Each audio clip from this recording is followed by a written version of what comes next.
Bonjour Irène, où est-ce que tu te trouves? Je me trouve à Istanbul en Turquie. Moi j'habite à São Paulo au Brésil. Alors je me trouve à 50 km de Clermont-Ferrand, cette jolie ville au milieu des volcans. Je vous emmène en Roumanie. Alors je suis à côté de Castres, dans le Tarn. Moi je me trouve à Siem Reap au Cambodge. Je suis à Tokyo au Japon. La balade immobile. Cette balade immobile de novembre vous emmène en France, en Italie et en Australie. Avec une nouvelle venue, Eva. Bonjour Eva. Bonjour tout le monde. Notre infatigable Thomas à Melbourne, fraîchement déconfiné lui. Bonjour, un petit bonjour d'Australie. Et Chiara à Florence, en possible pré-reconfinement. Bonjour d'Italie. Ensemble, nous écouterons les sons de la ville et de la campagne, entre balades à vélo à Melbourne. Cueillette des olives au sud de la Toscane. Et puis nous partirons à la rencontre de Johan et Julien qui perpétuent avec passion un métier ancestral, celui de saunier en Vendée. Enfin, un voyage dans le temps avec un objet qui trônait dans notre chambre d'enfant et un joli souvenir musical. Bienvenue dans cette nouvelle balade immobile. Mais tout d'abord, quoi de neuf chez vous? On commence par toi Eva, tu vis en France, dans un Paris reconfiné. Comment ça se passe? Alors, ça se passe que, comme tu disais très bien, on a recommencé les apéros Zoom, on a recommencé cette vie virtuelle, on a recommencé à faire des attestations. Donc, j'ai acheté du papier pour pouvoir imprimer mes attestations par jour.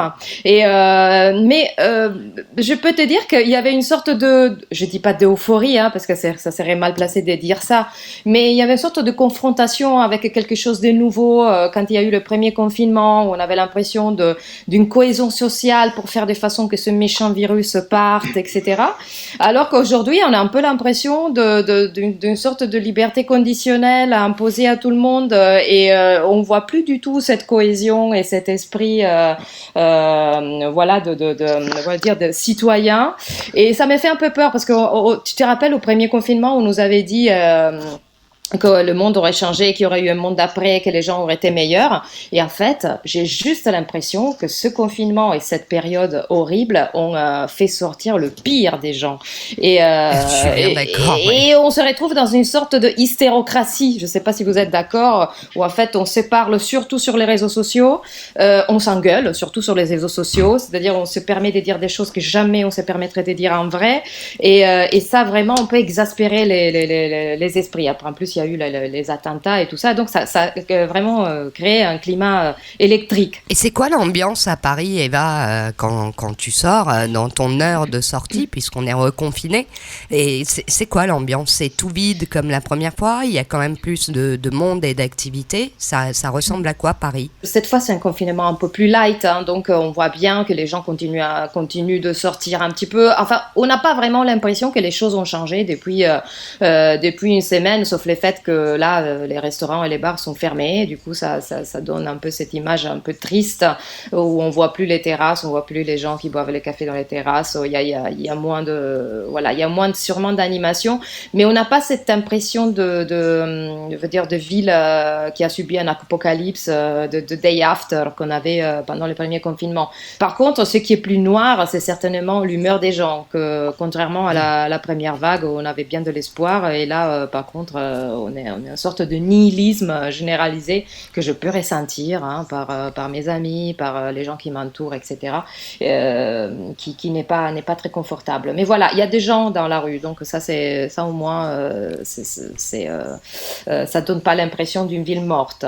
Mais ce que tu disais sur les réseaux sociaux est vrai. On a l'impression que, en tout cas, ceux qui s'expriment sur les réseaux sociaux, elles sont dans une critique permanente, une espèce d'aigreur on va passer des choses extrêmement violentes, en ce moment sur. Ouais. Bah oui, en fait, on a l'impression vraiment. J'aime bien la comparaison de l'allumette qui brûle de deux côtés, non, dans le sens que d'un côté, même sur les idées politiques, je veux dire, d'un côté, on a une extrême droite qui se déchaîne. En plus, on a vécu des moments liés au terrorisme islamique. Donc, on a vraiment les extrêmes qui prennent la parole, qui s'expriment, et on a l'impression que la grande majorité, qui est finalement de gens modérés, qui aiment la liberté et qui en même temps ne veulent pas voir d'un État autoritaire et des mesures draconiennes, et ben cette majorité finalement reste puisqu'elle est plus discrète, plus qu'elle est plus raisonnable, eh ben, elle reste plus silencieuse. Et ça, c'est vraiment dommage parce que du coup, on a une impression d'un monde qui se déchire quand finalement, ça reste toujours les petites extrêmes qui se déchirent. Et ça, c'est un vrai dommage. Après, on peut parler Ce sont de les extrêmes qu'on entend le plus. Et c'est les extrêmes qu'on entend le plus, mais c'est un peu ce qui arrive. Je veux dire, c'est pas la première fois qu'on assiste à ça, mais là, je trouve que tout est amplifié, que tout prend une dimension vraiment, je veux dire, comme s'il y avait une écho à cette hystérie de masse, due au fait que voilà que le moyen de communication pour la plupart des gens, là, c'est les réseaux sociaux. Donc une dépendance des écrans, une dépendance des jugements. On voit surtout les faits d'interagir avec des inconnus, que ça peut parfois être très très bien parce qu'on peut tisser des liens très constructifs. Mais là, c'est surtout dans la critique que c'est axé. Je vois vraiment une exacerbation de ça. En Italie, Chiara, moins de violence sur les réseaux sociaux. En revanche, il y a des manifestations organisées régulièrement pour protester contre certaines mesures gouvernementales, et notamment la fermeture des bars, des restaurants, etc. Oui, c'est bien ça. C'est bien ça, oui. En fait, il y a eu 2 manifestations principales, sont celles des restaurateurs et de tous les gens qui vivent autour de la restauration. Et la deuxième, c'était les acteurs du monde du spectacle, donc tous les gens qui travaillent dans le monde du spectacle, qui ont pris aussi l'occasion de ces mesures restrictives pour réclamer en fait une révision de leur statut en général, parce que en Italie, je pense que vous le savez, c'est pas comme en France, il n'y a pas un statut social pour les gens du spectacle qui est si protecteur comme celui que vous avez avec... Ce qu'on appelle intermittent du spectacle ici. Ouais, on n'a pas ça. Du coup, déjà, ils le vivaient mal avant, mais du coup, maintenant, la situation est quasiment insupportable. Mais du coup, le problème, c'est effectivement, on n'a pas ces tensions qui se manifestent sur le net, vraiment pas, mais dans la rue, oui. Et ça commence à être un peu problématique à gérer. Et toi, Thomas, à Melbourne, c'est quand même beaucoup plus calme, d'autant que vous êtes sorti de ce fameux confinement. Alors oui, moi je suis sidéré de ce qui se passe là, de tout ce que j'entends depuis le début, je suis sidéré, les bras m'en tombent. Alors je fais partie des râleurs, parce que je suis quand même d'origine un peu française. Alors j'étais le premier à me dire, franchement, le lockdown, ça me saoule. On a eu quand même un des lockdowns les plus restrictifs au monde. On est passé 3 mois en lockdown, bon, avec des permissions de sortie d'1 heure, de 2 heures, ça a augmenté. Les 2 heures, on les a eu 2 semaines avant la fin du lockdown, donc on a eu qu'1 heure. Bon, en toute transparence, on n'a jamais eu de contrôle sur cette heure, donc on part du principe que les gens sont honnêtes, vont respecter ces règles. Alors, en parlant des réseaux sociaux, je suis désolé, je vais être un peu provocateur. C'est les réseaux sociaux, c'est-à-dire que oui, il y a de la place pour les extrêmes, c'est facile, la porte est ouverte, ils mettent le pied dedans et ils en profitent largement. Après, parler du lockdown et se rebeller contre, on est le témoignage que ça fonctionne, ce lockdown, lockdown, excusez-moi, de rester enfermé chez soi. J'ai perdu le mot en français, c'est terrible, ça fait très beau. Le confinement, merci beaucoup, merci la petite voix. Donc oui, le confinement, ça fonctionne. On a passé 3 mois en confinement, on a eu des pointes, alors ça va vous faire sourire, à 700 cas par jour au mois d'août, un petit peu plus de 700. Là, ça fait le 2e jour, on est à 0 cas, 0 décès. On en a eu plusieurs à 0 cas, des jours comme ça. Ils parlent même d'une élimination du virus sur l'Australie. Et les Australiens sont hyper conciliants. C'est-à-dire que le port du masque a été accepté tout de suite. La distanciation sociale a été acceptée tout de suite. Il y a eu quelques manifestations par des groupes d'extrêmes dans Melbourne, mais c'était un nombre de personnes, si je vous lis le nombre, si on atteint une centaine, c'est le maximum, je pense. C'est assez ridicule. C'est ridicule. Ouais.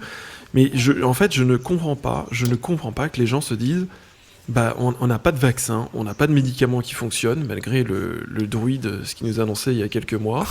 Il n'y a rien qui fonctionne à part rester chez soi. Et oui, c'est clair que c'est pas facile. Oui, c'est des contraintes. Oui, etc. Oui, les commerces ont fermé. Il suffit de s'organiser autrement. Les commerces ici se sont organisés. Ils ont fait beaucoup de click and connect, c'est-à-dire qu'on pouvait commander sur le net et aller chercher en boutique. Je m'occupe d'un site web pour une boutique et c'est exactement ce qui a été mis en place et ça a fonctionné très bien. Les restaurants ont beaucoup travaillé avec certains livreurs à vélo, scooter, voiture et tout ce que tu veux. Mais c'est des choses qui ont fonctionné, qui ont été un peu le pansement pour éviter que la plaie s'ouvre et que ça saigne et qu'on perde tout. Mais aujourd'hui, on est à 0 cas. Mais est-ce que là-dedans, il n'y a pas aussi une grosse différence entre la France et l'Australie, et notamment des villes comme Paris qui sont extrêmement denses, hein. Faut savoir que Paris, c'est une des villes les plus denses du monde.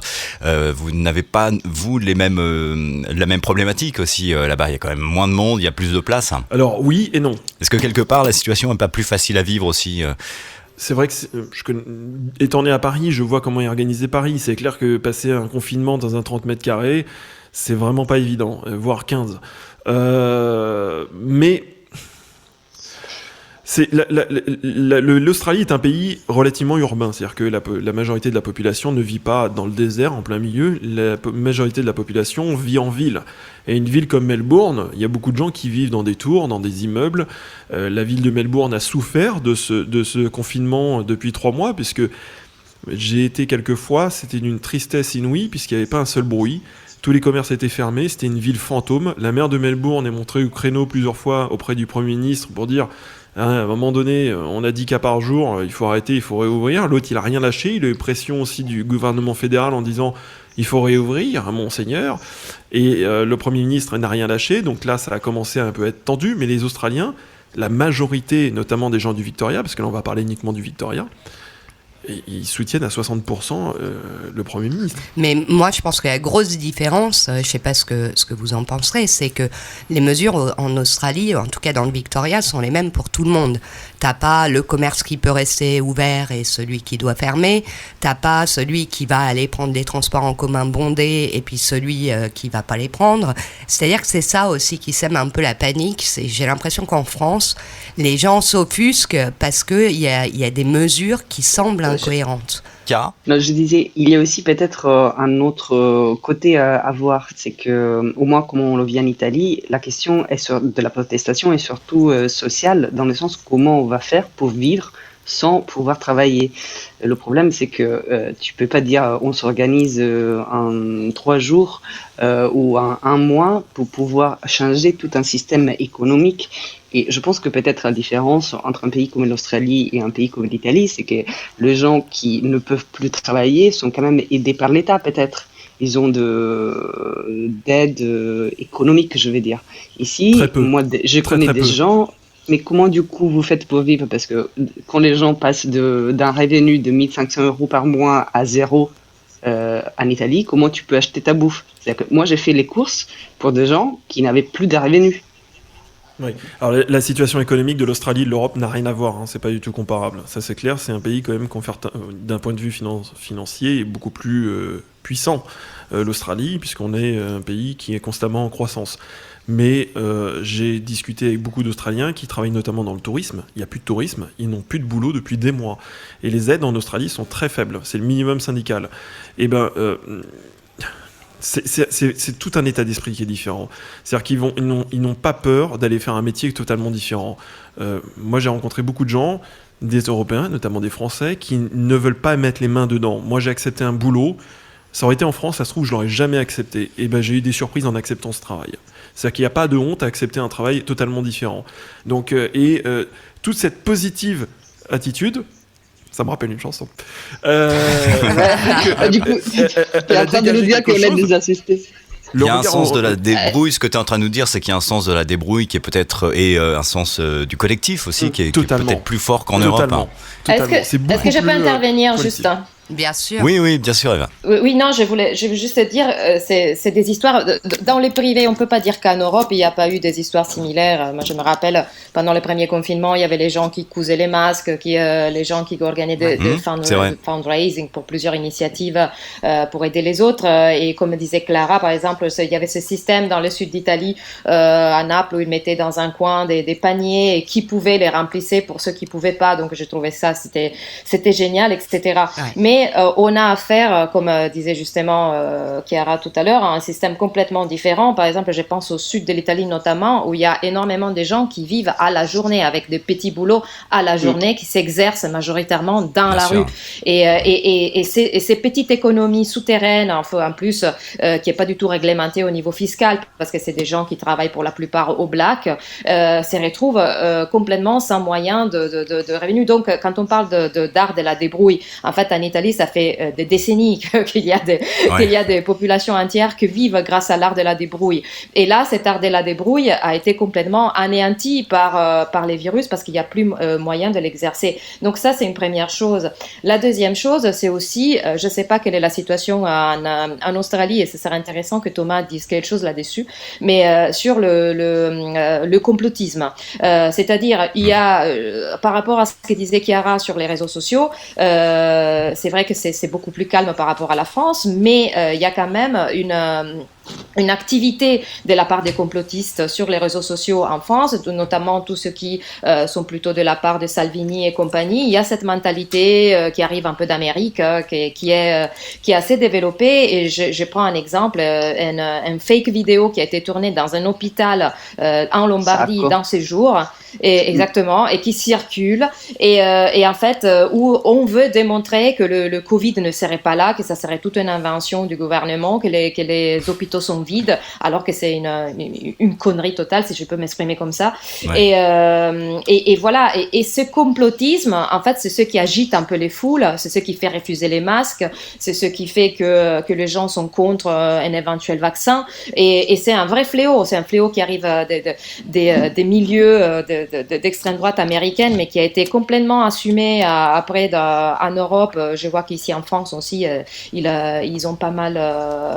Ça se répand peu à peu. C'est comme limité aux États-Unis. Hein. Je vois, moi j'ai toute ma famille aux États-Unis en fait. Et j'avais très très peur parce que Trump avait dit que le masque servait à rien et compagnie. Moi je me suis dit, si ma tante et mon oncle ne mettent pas le masque, c'est fini quoi, je les revois plus. Et ils n'ont pas du tout suivi, ils se sont mis automatiquement eux en confinement. Ils portent les masques, ils ont évité d'avoir des interactions sociales, etc. Pourtant, c'est des républicains et compagnie, ils n'ont pas du tout suivi ce qui avait été dit aux États-Unis.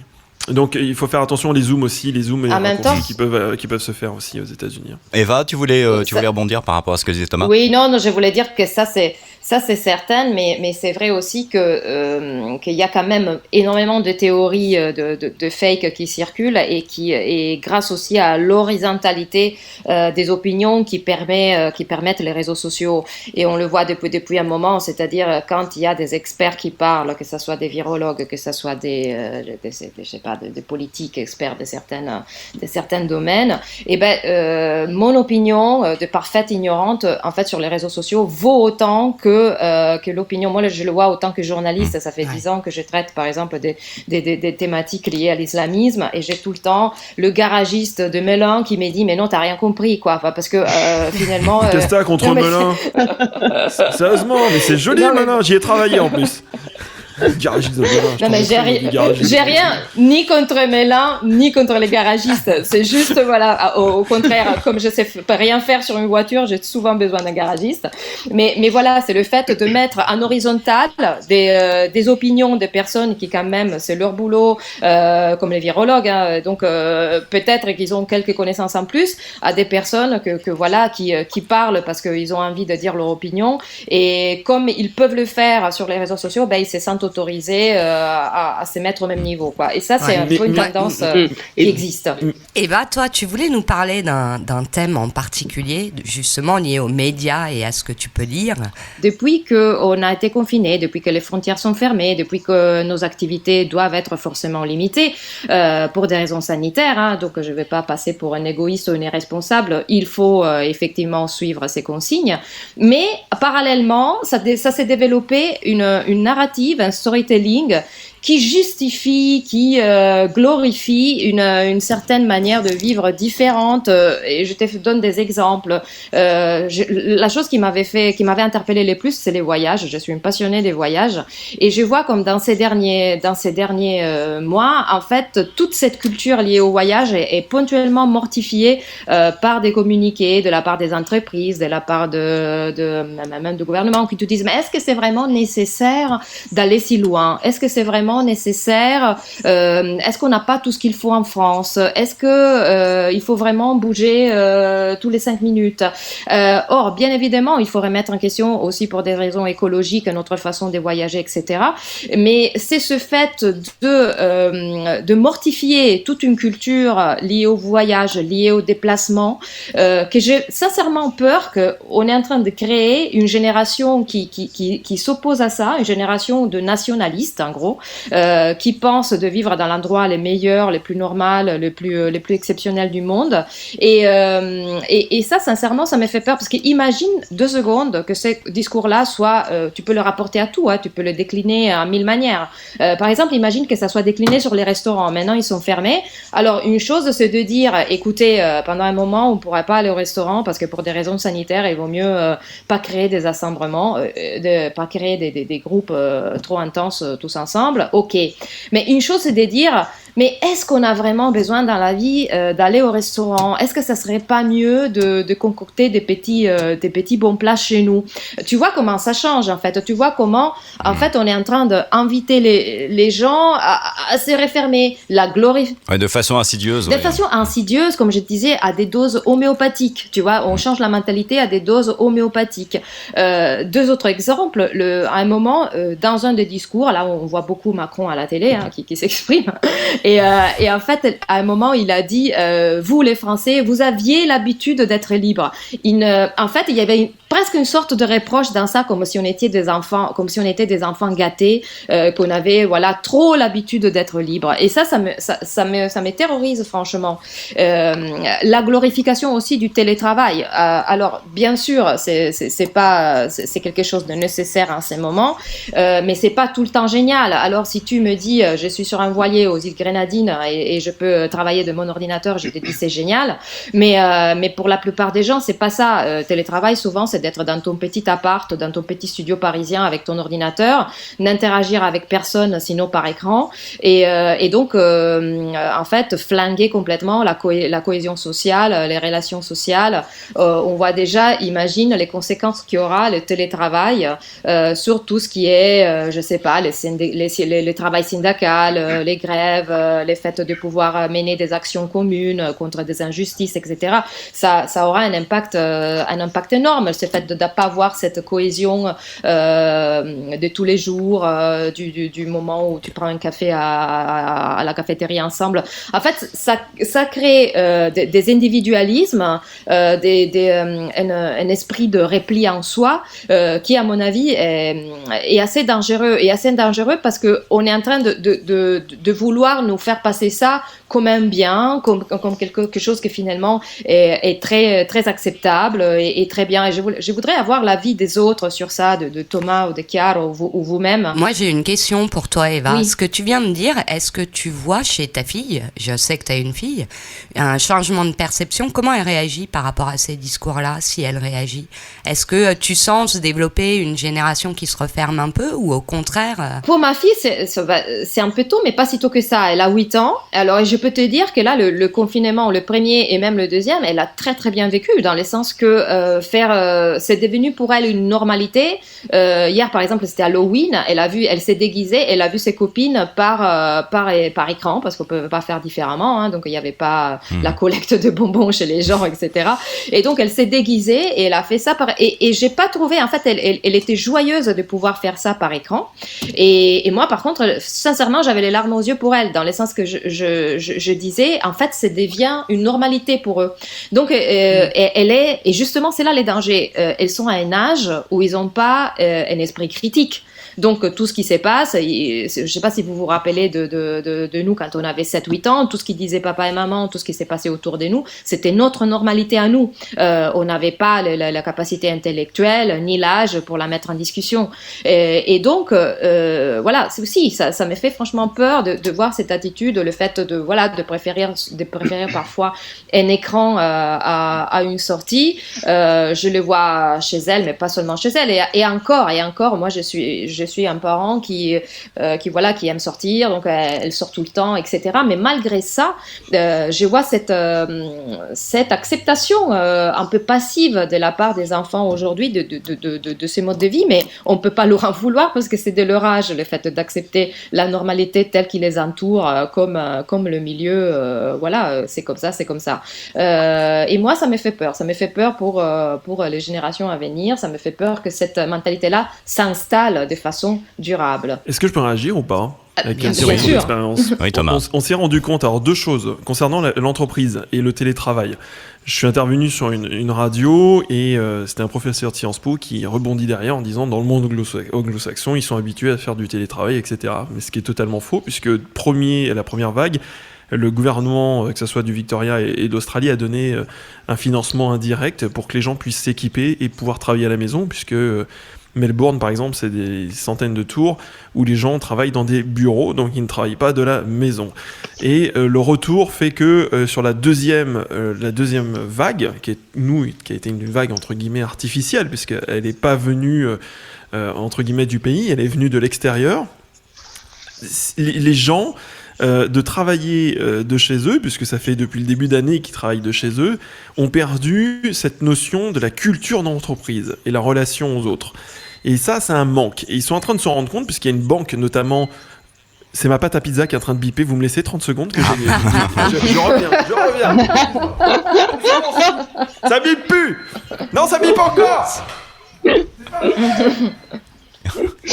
a bouffé de la biscotte. Hein. Je déconne pas, je fais vraiment de la pâte à pizza maison. Je fais pas l'amateur. Ah ouais, non, c'est bien. Et je la fais pas la pizza maison, on l'a fait pendant le lockdown, Thomas. Pas quand on est déconfiné. Non, je l'ai toujours faite. Non, je la fais toujours moi-même, parce qu'ici c'est 20 balles, $20 la pizza, donc c'est même pas en rêve.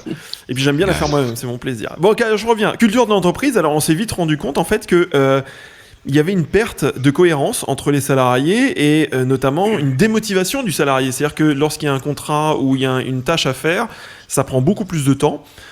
Puisque la personne, elle est occupée, elle est s'occuper de son enfant, elle part sur une autre chose, elle est beaucoup moins, entre guillemets, c'est horrible ce que je veux dire, contrôlable. Et notamment, il y a une banque ici qui a vendu toutes ses tours, ils se sont dit tout le monde va travailler dorénavant de la maison. Et c'est une erreur monumentale, et les entreprises sont en train de se rendre compte de la limite de travailler à domicile. C'est-à-dire que là, le retour, ce recul sur cette expérience, on se rend compte en fait vraiment que ça ne peut pas fonctionner. On peut avoir une journée par semaine, le mercredi, etc., travailler de la maison, mais pas à temps plein. Ce n'est pas possible. En plus, le temps de travail alloué est énorme à la maison. C'est-à-dire qu'on va peut-être commencer à 9h, 9h30, c'est un peu plus cool, mais on peut finir à 20h, 21h. On peut travailler beaucoup plus tard. Ouais, c'est horrible. Ouais. Moi, je vis avec quelqu'un qui travaille pour une boîte de conseil. Elle a fait des créneaux jusqu'à 3h30 du matin. Donc c'est pas possible, c'est tout simplement pas vivable. Concernant les enfants c'est très particulier parce qu'ils vont pas le montrer et on s'est rendu compte, nous ici avec le recul, que les enfants le montraient pas, mais en fait le confinement le vivait très mal puisqu'ils n'avaient plus d'interaction physique avec d'autres enfants. Et lorsqu'on a eu la possibilité d'aller pouvoir aller aux espaces de jeu, j'allais dire playground, aux espaces de jeu, et que les enfants puissent se retrouver, ça a été quelque chose, c'est une renaissance pour eux. Et on l'a senti vraiment à ce moment-là, lorsqu'on a pu avoir, entre guillemets, ces interactions sociales qui étaient très limitées. Mais les enfants le montrent pas, ils le cachent énormément, mais c'est une vraie souffrance pour eux. Et ça, malheureusement, je pense que les politiques n'y ont pas pensé, n'y ont pas assez réfléchi aux conséquences que ça peut avoir psychologiques auprès des enfants. On a eu un cas, alors il y a une médecin qui est montée au créneau dans le Victoria parce qu'elle a mis un enfant de 8 ans sous antidépresseur, parce qu'il voyait plus ses copains, ses copines. Ça va loin, ouais. Quand on arrive à ce niveau-là, c'est dramatique. Et des enfants qui pensent qui ont des pensées les plus lugubres. Donc voilà, c'est l'interaction sociale. En réalité, ils attendent que ça. Ils sont pas adeptes à fond du Zoom ou de l'apéro Zoom, etc. Ils ont besoin d'avoir. Mais l'impact psychologique est fort chez les enfants. Il est très fort aussi chez les adultes. On va l'exprimer nous de façon assez différente. Mais je ne sais pas dans quel état d'esprit est-ce que vous êtes, vous, de votre côté. Toi, le confinement, Thomas, tu l'as vécu durant de de longs mois, nous, on s'est pris le reconfinement dans la gueule et je dois dire que depuis 3-4 jours, on est un peu à plat, quoi. Et on a vécu exactement la même chose, Fabien. C'est-à-dire que nous, ça nous est tombé au coin de la figure. C'est-à-dire qu'on a réouvert tout pendant quelques semaines. Ça a été très très rapide. Et lorsque on est monté à 700 et quelques cas, Daniel Andrews, il fait pas du tout comme le président de la République française. Il attend pas le 20h comme à l'ERTF dans les années 60-70. Il y va, ses conférences de presse, 10h du matin, et il balance la sauce. C'est-à-dire qu'il va dire, ça y est, à partir de tout à l'heure minuit, lockdown, vous n'avez plus droit de ça, les commerces ferment, les restaurants ferment, tout le stock de bouffe des restaurants poubelles, où ils l'ont donné à des gens qui en avaient besoin. Il y en a beaucoup qui ont passé des annonces pour donner leur stock. Mais ça a été d'une violence inouïe. Et ça a été très dur. Et lorsqu'on voit le chiffre redescendre, on se dit espoir. Et surtout qu'il a été à la fois très bon et à la fois très mauvais, notre Premier ministre. C'est-à-dire qu'il laissait fuiter des trucs en disant si on arrive à ça, je vous libère. Et en fait, à l'arrivée, non. On a eu le cas, il y a une semaine et demie. Il devait nous annoncer le dimanche la fin du lockdown. Je vous jure, il nous sort non. Non, parce qu'il y a un outbreak au nord-ouest de Melbourne. C'est là où a commencé la deuxième vague. Donc on est obligé d'attendre les résultats. On a plus de 1000 résultats qu'on attend. Et selon les résultats, on verra si on lève ou pas le lockdown. Je peux vous dire qu'on était tous au bord des larmes. Parce qu'on s'était dit que le lundi, ça y est, ça allait redémarrer. Non, il n'y a rien qui a redémarré. Par contre, les labos ont bossé comme des malades. On a eu les résultats, je crois, dimanche fin de journée ou lundi matin, je ne me souviens plus exactement. Et tout est revenu négatif. Il y a eu 0 cas ce jour-là. Donc il a annoncé la levée du lockdown le lundi. Mais psychologiquement, ça a été une violence très forte. Et toi, Eva, à Paris, tu vois des gens, ou en tout cas tu es en contact avec, je ne sais pas, des amis, des voisins. Vous le vivez comment, ce reconfinement à Paris ? Comme je te disais tout à l'heure, il y a une humeur qui est beaucoup plus sombre parce que, en fait, je ne sais pas vous, mais moi, dans le premier confinement, je pensais que c'était l'unique confinement. C'est-à-dire qu'on aurait vécu ça et que voilà, après, le virus aurait baissé naturellement et on se serait débarrassé. En fait, là, on a circulé pendant l'été et là, on est face au deuxième confinement avec une deuxième vague qui risque d'être plus violente que la première. Et d'ailleurs, j'ai des contacts en Italie avec des hôpitaux qui me disent il y a 2 semaines, les sections Covid étaient vides et là, dans l'espace non seulement c'est réparti, mais c'est quasiment saturé. Et donc, ça donne l'idée du poids et de cette deuxième vague. Et ce qui m'effraie, c'est qu'à un deuxième confinement puisse en suivre une troisième. C'est-à-dire que tant qu'il n'y aura pas... C'est pas exclu. Oui, c'est pas exclu. Et tant qu'il n'y aura pas un vaccin, un traitement efficace, en fait, on est condamné à vivre avec des stop and go qui risquent de miner bien évidemment et l'économie et surtout la santé mentale d'énormément de gens. Ouais. Moi, hier, j'ai parlé avec un ami qui est célibataire qui m'a dit oui, j'ai un magasin, donc là, j'ai la possibilité de travailler parce qu'ils vendent des biens de première nécessité. Mais une fois que j'arrive chez moi, je ferme la porte. On est au mois de novembre, donc je peux même pas discuter sur les balcons avec mes voisins parce qu'il fait froid. Et du coup, je suis chez moi toute la soirée à lire ou à regarder la télé. Donc vraiment, il y a cette coupure des relations sociales qui fait sur le long terme. En fait, je pense que l'homme, on doit avoir des perspectives. C'est déstabilisant, un truc bête. On est tous ensemble derrière nos écrans quelque part. Et moi, je rêve que d'un truc, c'est de pouvoir me projeter à se dire, tiens, quand est-ce qu'on se voit tous en vrai ? On en parlait hier avec Eva, on en parlait avec toi, Chiara aussi. Quand est-ce qu'on se voit en vrai ? Idem pour Thomas, qui lui va pas pouvoir rentrer en France pour la fin d'année, pour les fêtes, voir sa famille, ses amis. Enfin, t'as plus de projet, quoi. Nous, ça fait 3 ans. Moyen, long terme. Ça fait 3 ans qu'on n'est pas rentré. Hein. On rêve de vous voir, on rêve de rentrer. Passer du temps en famille, etc. Et là, c'est la no-go zone, la France et l'Europe. Hein. On ne peut pas y mettre un pied. Hein. On n'a pas envie de sortir du pays, déjà d'une, et surtout, avec ce que vous vivez là aujourd'hui, ce n'est pas possible. Bon, je vous propose à présent de partir sur un sujet un peu plus léger. On va passer à toi, Chiara. Hier, tu es allée faire la cueillette des olives. Oui, c'est ça. C'était hier. En fait, c'était... Tu peux nous raconter un peu ? Ouais, c'était super. Là, je vais un peu faire ma bobo parisienne qui va à la campagne pour la première fois. Mais... Ouais. Donc, c'était quand même super parce que on a une petite maison où on vient depuis juin, qui est dans le sud de la Toscane. Et en fait, c'est dans des collines qui sont pleines d'oliviers. C'est vraiment magnifique. Et du coup, à travers une amie d'une amie, on nous a proposé de participer à la récolte des olives. Je ne sais pas si vous avez jamais fait l'expérience, mais c'est super sympa. Donc, dès qu'on réouvre les frontières, vous venez l'année prochaine et on va la faire ensemble. Avec plaisir. Bon, en fait, c'est de la manœuvre gratuite. Hein, et après, on est payé un barbecue. Donc, il faut aimer le concept. C'est bien. C'est super parce que tu passes une super belle journée du coup au plein air et en fait donc la propriétaire aussi avait une belle histoire parce que c'était un terrain de famille qu'elle avait hérité de son grand-père. Bref, déjà l'histoire faisait un peu rêver.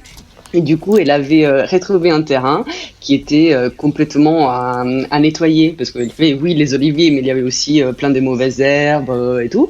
Et du coup, elle, petit à petit, elle a remis ça en état. Et du coup, ça fait juste 2 ans qu'elle récolte les olives. Donc, en fait, on a appris ensemble à le faire.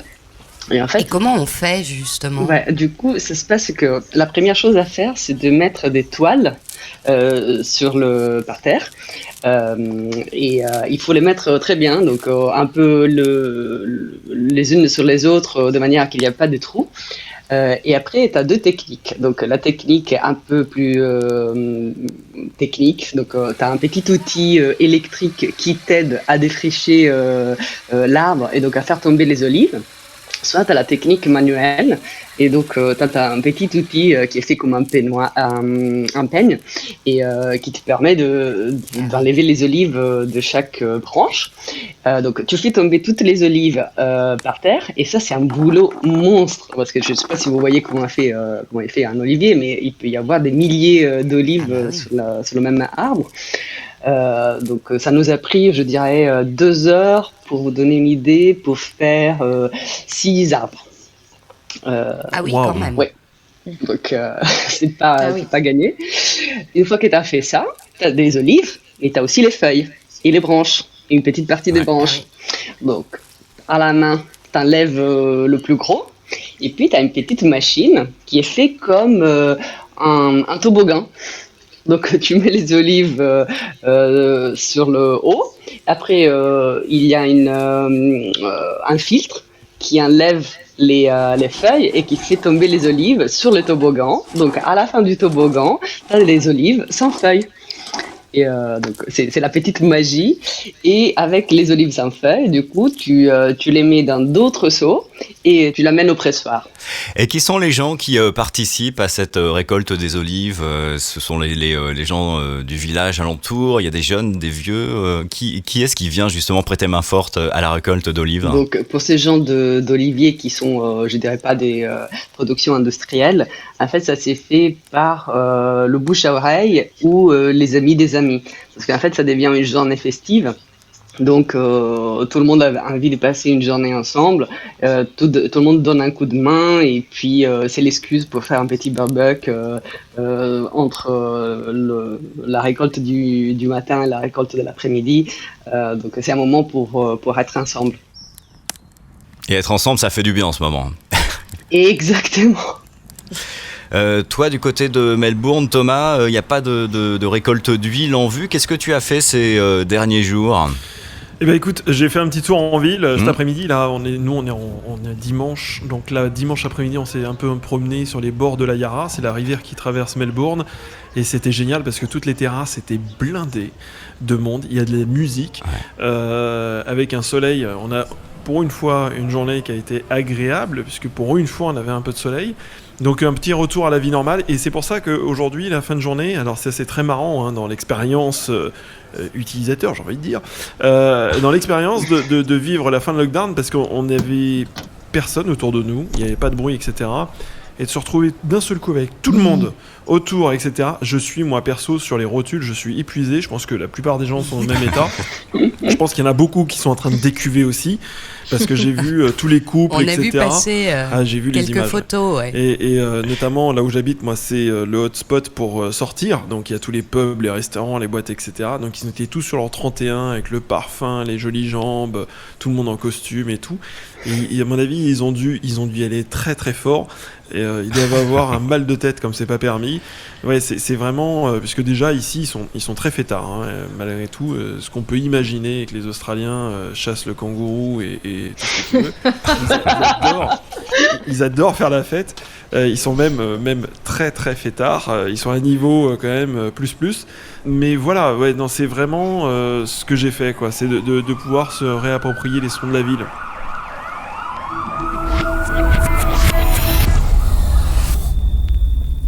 En me promenant dans la région où nous sommes installés, pour ne rien vous cacher, on est en Vendée.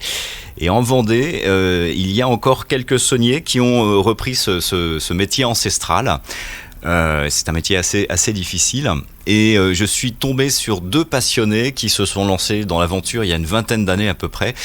Au départ, tout le monde les a pris pour des dingues. Ils ont repris de vieux marais salants qui, pour certains, étaient inutilisés depuis des décennies, voire des siècles. C'est un travail titanesque que de remettre en état ces marais salants, parce qu'il faut tout faire à la main, ou presque. Et ils produisent du sel, et notamment de la fleur de sel. J'ai passé 3 jours avec eux. J'ai tourné des images, parce que accessoirement, c'est aussi mon métier. Je ne fais pas que des podcasts, autre chose. Johan et Julien qui sont installés donc à l'île d'Olonne et qui m'ont raconté leur vie, leur parcours et leur quotidien.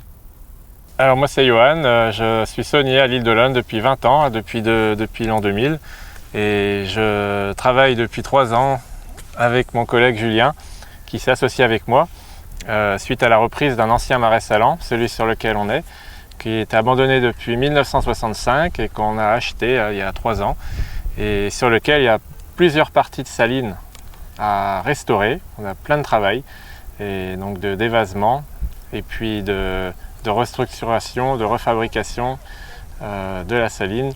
On a un potentiel de 70 aires. On a fait 35 aires salantes et il nous en reste encore 2 parties de salines à rénover. Quand on restaure une saline, on la refait exactement comme elle était. C'est la saline, même des salines qui sont abandonnées depuis 80 ans, eh bien on arrive à retrouver la structure ancienne. Donc c'est un peu comme des recherches archéologiques. On retrouve tout, et ensuite on extrait la vase et on remet le quadrillage apparent, et puis à ce moment-là, on reconfectionne tout à la main. Ma grand-mère m'a dit « Oh, mais tu parles d'un métier !» Parce qu'elle avait connu ça, et puis à l'époque, c'était les derniers sauniers, c'est les crève-la-faim. Ouais. Ils marchaient pieds nus, ils vendaient leur sel en vrac, pas grand-chose. En principe, c'était pas les plus riches du village. Tu marches toujours pieds nus. On marche toujours pieds nus. Mais c'est différent. Après, elle était très contente, et puis ma mère aussi, parce que c'est vrai que j'avais lâché les études. Donc c'est un peu bête, au bout de 4 ans, de lâcher les études pour faire quelque chose qui paraît incertain, qui n'a pas d'ailleurs été facile au début. Mais avec le temps, quand on veut, tout se passe. Ils ne récoltaient pas la fleur de sel, autrefois on la récolte, donc ça fait déjà un plus. Ça fait une plus-value sur le prix du sel. Après on le vend tout au détail et on fait plein de produits dérivés. Dérivés, c'est à peine dérivé. On met des épices, on a des recettes d'épices dans du sel. On ramasse les salicornes qui ne se ramassaient pas autrefois. Après oui, et on distribue dans les magasins. Donc la vente de sel n'est plus comme autrefois et nous permet d'en vivre aujourd'hui. C'est une chance, c'est la tranquillité, la chance, la richesse. Pas la richesse en argent, la richesse de voir tout ça, de se trouver là. Les gens cherchent, quand ils partent en vacances, ils cherchent la mer. Nous, elle est à 2 km. Et ils veulent se balader en forêt. Nous, elle est à 2 km. On a les marais, on a tout pour être bien, pour être heureux. Puis quand on fait un métier qu'on aime, on est encore plus heureux. Donc le fait déjà qu'on se lève le matin, tout va bien, normalement. Donc non, c'est vrai que c'est un bonheur d'être là. Et puis qu'on retransmettra à d'autres personnes, on espère. J'ai donc fait des images et un petit reportage avec eux. On va le mettre en ligne sur la page Facebook de Balades Immobiles, comme ça vous pourrez le voir. Fantastique. Voilà, vous allez faire un tour sur Facebook et vous allez pouvoir regarder ça. Fabien, je rebondis sur tes photos qui ont été extraordinaires. Elles sont magnifiques. Et j'ai vu ce sujet version filmée, et j'ai trouvé ça magique. Et c'est là aussi le côté Covid qui peut être aussi intéressant, parce qu'on parle du fait de plus voyager, etc., mais aussi de se rapprocher des choses simples, de se dire tiens, à côté de chez moi, en fait j'ai ça qui est vachement sympa. Vous avez bougé par exemple en Vendée, et de se dire finalement en France il y a des coins, on s'imagine même pas que c'est des trésors, et finalement on revoit complètement notre façon de vivre. Et c'est ça, c'est peut-être saisir une opportunité grâce à ce virus qui moi je suis persuadé, va pas durer, parce qu'ils vont trouver des vaccins. Aujourd'hui, on est capable de tout faire. On va se quitter avec un peu de musique et un voyage dans le temps. Oui, moi je voulais vous emmener, alors c'est un voyage un peu incongru, je vais vous emmener dans ma chambre d'enfant. On est au début des années 80. Et il y a une moquette vert sombre dans toute la pièce. Mes parents avaient des goûts bizarres. Un escalier qui conduit au grenier. Et j'ai envie de vous présenter un objet culte et probablement un artiste culte aussi, qui ont bercé mon enfance. Quant à l'objet, je vous le fais deviner. J'avais pas plus de 2-3 ans, mais c'est un objet que j'ai pas lâché. C'est un objet qui est orange et rectangulaire. Je sais plus trop s'il fonctionne sur le secteur ou sur pile. Les deux. Mais je crois que c'est avec des grosses piles. Oui, avec des grosses piles rondes. Ouais, celles qu'on trouve plus nulle part. Et je suis une invention géniale en fait, parce que c'est la première du genre pour les enfants qui avant moi pouvaient pas profiter tout seuls de ce genre de moment. J'ai été créée par Lancet, qui me fabrique, et mon premier nom était Penny. Est-ce que ça vous parle? C'est un manche-disque? Ouais, c'est le manche-disque. Le manche-disque. Erreur gravissime de mes parents qui vont le regretter. Et pourquoi ils vont le regretter? Parce que c'est là que je vous conduis dans mon premier souvenir musical, un peu obsessionnel si j'en crois mes parents qui ont regretté longtemps donc de m'avoir offert le manche-disque et ce premier disque. Sur la pochette du disque, vous savez, c'était un petit peu granuleux quand on passait la main dessus, et gisait une artiste allongée sur le parquet et le titre du morceau dans un rond au-dessus de sa tête. Jusque-là, vous voyez pas trop qui c'est. Je vous emmène dans le Kent, au sud-est de Londres, dans les années 70. Et là-bas vit une jeune femme qui a une 15aine d'années, qui s'ennuie à l'école. Elle vit dans une grande ferme, son père est médecin. Et le seul truc qu'il trouve grâce à ses yeux, c'est écrire.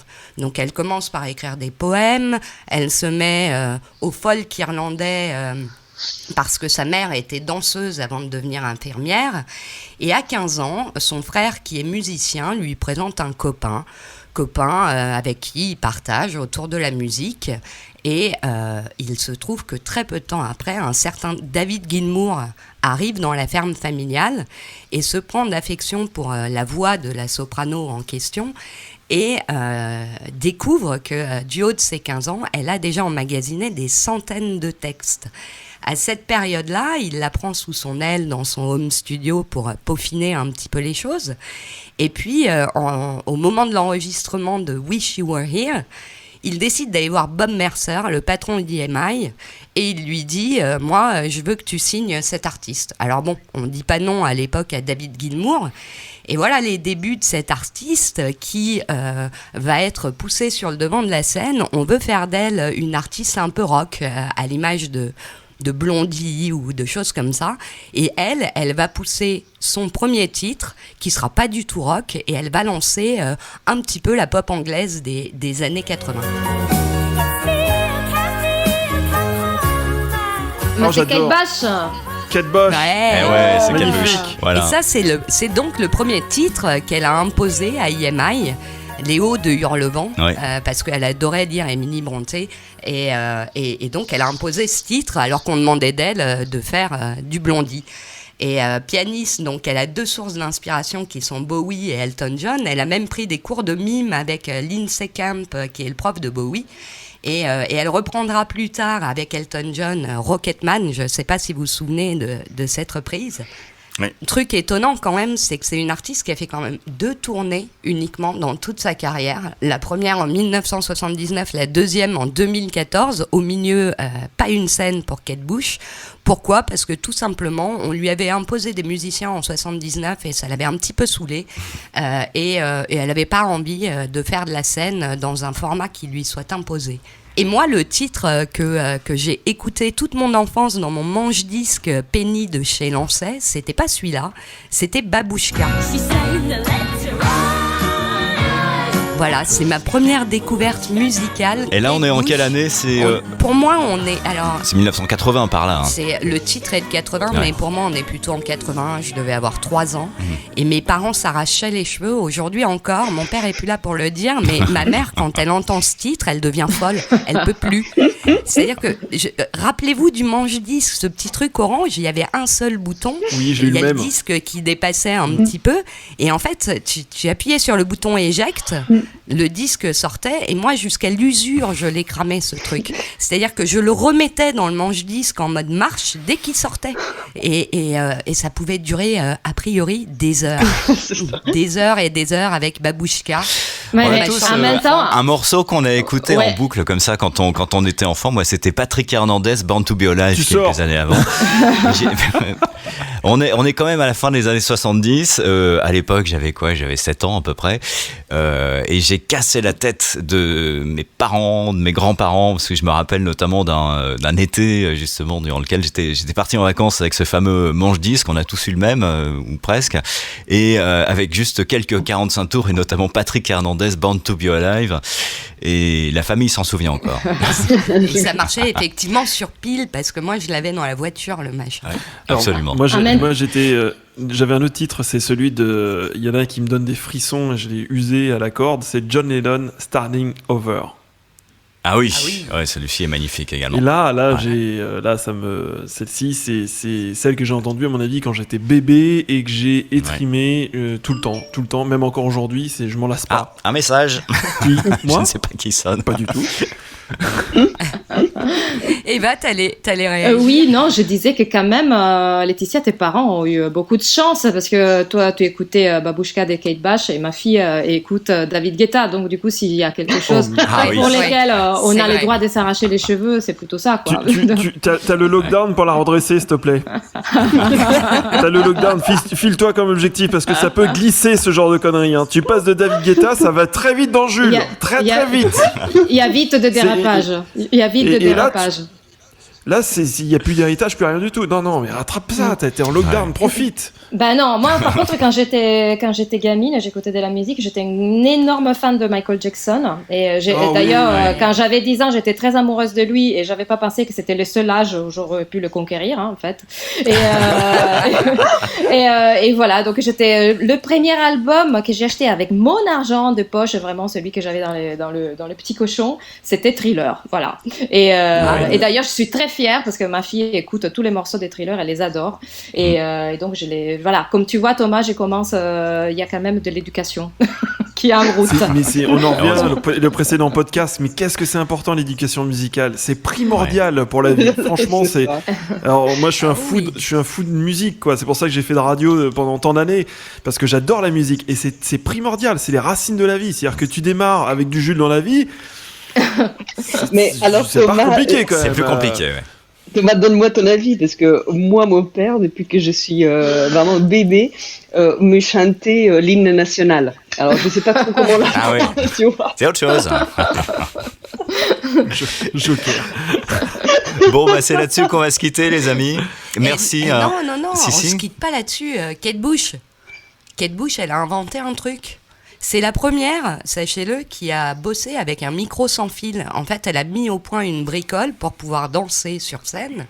Et elle a créé l'ancêtre de ce qu'est le micro-casque, en fait, en 1960. Ah, du micro-casque, parce que le micro sans fil existe depuis bien avant Kate Bush, quand même. Oui, mais du micro-casque. Ouais, m'engueule. Non, mais c'est une petite précision. Ça va pas vous faire du bien, le confinement. Non.